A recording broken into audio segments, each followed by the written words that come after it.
Bertemu Gadis Gimbal Dieng. Sebuah cerpen karya D.A. Karyadi.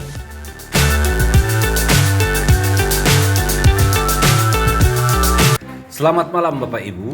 Perkenalkan, nama saya Amel dari Fortuna Tour and Travel. Saya akan menemani kegiatan Bapak Ibu selama 3 hari 3 malam berada di dataran tinggi Dieng ini. Suara nyaring dan ramah itu membuyarkan seluruh lamunanku yang mengikutiku sejak aku berangkat dari Jakarta pagi tadi.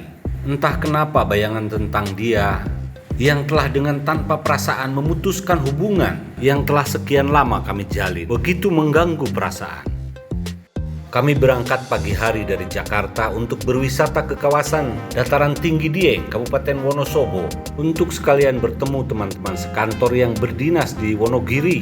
Kami namakan pertemuan kami ini sebagai goal setting kantor kami, dan ini merupakan agenda rutin tahunan yang dilaksanakan setiap awal tahun. Benar saja, sejak pertama kali suara nyaringnya kudengar dalam bus, sosok Amel ini senantiasa menemani kami dari pagi hingga malam, membantu kami mempersiapkan presentasi, mempersiapkan tetek bengek urusan penginapan, dan melayani hal-hal kecil lain, serta urusan besar menyangkut kebutuhan seluruh anggota rombongan yang beragam. Amel siap dengan senyum tulus dan sigap serta cekatan dalam melayani kami. Apalagi ketika mengunjungi objek-objek wisata di dataran tinggi Dieng, suara Amel semakin lantang dan fasih memberikan penjelasan. Aku yang senantiasa duduk di depan, di samping Pak Sopir di sebelah kananku dan di samping kiri pemandu wisata, lama-lama tertarik juga oleh kelincahan Amel dalam memandu kami.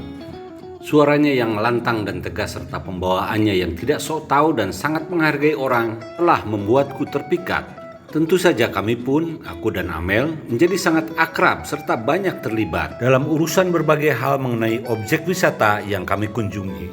Suatu sore selepas maghrib, Amel rela mengantarkan aku ke tempat oleh-oleh yang menjual ramuan khusus untuk pria, pesanan seorang teman yang katanya benar-benar asli. Memang benar, purwaceng dijual di banyak tempat, tapi yang dipesan teman Kak Doni memang purwaceng yang benar-benar asli. Itu beda, pembelinya pun berbeda. Katanya meyakinkan aku. Berbeda? Apa maksudmu? Aku penasaran. Secara umum, orang mengetahui purwaceng adalah ramuan tumbuhan obat untuk meningkatkan vitalitas, obat kuat untuk laki-laki. Tapi yang dipesan oleh teman Kak Doni adalah yang spesial. Dia pasti pernah merasakan khasiatnya. Tuturnya diakhiri dengan seulas senyum yang bikin aku tambah penasaran. Apa khasiatnya? Aku makin mengejar. Mana aku tahu, kan teman kakak yang sudah merasakan khasiatnya. Kenapa Kak Doni nggak tanya sama dia? Katanya. Diiringi tertawarnya sambil mempercepat langkah meninggalkanku yang harus menelan pil pahit kebodohan sikapku. Amel juga sangat pandai dan lihai bercerita atau mendongeng. Di sepanjang perjalanan dari objek yang satu ke objek yang lain, selalu ia isi dengan cerita yang menarik, sehingga seluruh penumpang bus tertarik. Perhatiannya, ia bisa sambil duduk membelakangi penumpang atau berdiri menghadapi mereka. Dengan bercerita secara ekspresif dan kadang dramatis, tentu saja cerita-cerita yang ia bawakan selalu berhubungan dengan objek wisata yang telah atau hendak kami kunjungi. Bapak Ibu sudah capekkah Bapak Ibu? Tanyanya ketika kami hendak mengunjungi kompleks candi. Tidak, jawab hadirin serempak. Perjalanan akan memakan waktu sekitar 1 jam dan izinkan Amel bercerita tentang anak gimbal dataran tinggi Dieng. Boleh Bapak Ibu? Amel meminta persetujuan hadirin. Boleh, seru hadirin. Aku termasuk yang berseru kegirangan sebab pernah kubaca dalam sebuah artikel di media massa bahwa salah satu kekhasan Gunung Dieng adalah keberadaan anak gimbal yang fenomenal. Mereka ada dan jumlahnya sedikit saja dari penduduk Dieng yang banyak. Mereka diperlakukan khusus karena rambutnya yang gimbal. Baiklah Bapak Ibu, Dieng ini merupakan kawasan khusus yang memiliki keunikan sekaligus keanehan, yaitu tentang lahirnya anak-anak berambut gimbal. Anak-anak ini konon memiliki garis keturunan Kiai Kolodete dan Nini Roro Ronce, pasang suami istri penyebar agama Islam. Pada zamannya, mereka dilahirkan sebagai pertanda akan datangnya limpahan kesejahteraan dan keberkahan bagi penduduk Dieng, kata Amel sambil berdiri menghadap penumpang.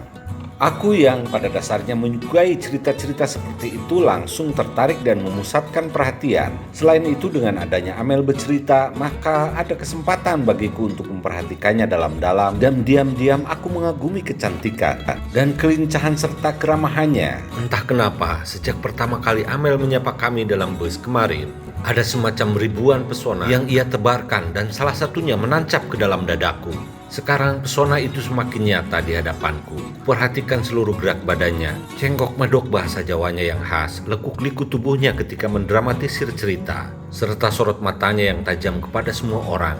Dan entah kenapa, ketika sorot matanya tertuju kepada seolah ada senyuman penuh arti dari sudut matanya yang agak sipit itu. Bergemuruhlah dadaku, seolah senyum dari sudut mata itu hanya untukku.